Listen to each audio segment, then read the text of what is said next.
The desert wind sweeps across a battlefield long forgotten. Shadows stretch over broken stone. And in that silence, echoes of steel still linger. Here, not all who carried blades were men. Across Africa and Europe, history hides the stories of women who rose as warriors. Queens who led armies. Fighters who carved empires. Legends who defied the order of their age. Their names are buried. Their victories half erased. Yet the land remembers. Africa's queens of war. In North Africa, where the Sahara meets the Mediterranean, a queen once stood against the tide of conquest. Her people called her Dihya. The world remembers her as Kahina, the prophetess. It was the 7th century. Arab armies pressed deeper into Berber lands. Yet Kahina did not bow. She united tribes beneath her banner and fought with visions of fire and blood. Legends claim she foresaw her own defeat. Still, she chose to stand, blade in hand, until the end. Far to the south, another queen ruled the kingdom of Kush, in present-day Sudan. Her name was Amanirenas, one of the powerful Kandakes. When Rome demanded tribute, she answered with war. Her warriors stormed Roman garrisons, struck deep into their territory, and carried away the statue of Caesar Augustus himself. The broken fragments still rest in Kushite ruins, mute witnesses to a queen who stood unshaken before empire. But the story takes a darker turn.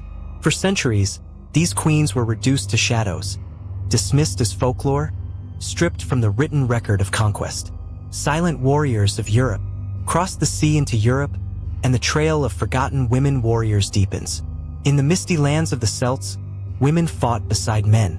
Roman writers described them with awe and with fear. The world remembers Boudica, the Iceni queen who set Britain ablaze. But beyond her, countless others vanished into silence.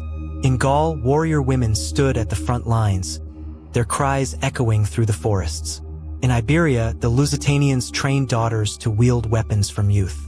And in the Balkans, beneath mountain soil, graves revealed their secret. Women buried with swords, shields, and horses. Their bones bore scars of war, arrow wounds, blade strikes, shattered bone. These were not ceremonial burials. These were soldiers who lived, fought, and fell in battle. Yet even as the ground gave proof, history remained reluctant to speak their names. Between history and myth, why were these women warriors forgotten? Some claim their stories were exaggerated, created to terrify enemies. Others say they were erased, their victories uncomfortable for chroniclers bound to kings and emperors. But the land itself keeps memory. Songs of Berber tribes still sing of Kahina's defiance. Nubian legends recall the Kandakes, queens who resisted Caesar's might. Celtic lore tells of warrior women who trained young heroes and fell with honor on the battlefield. And then, there are myths that blur into history.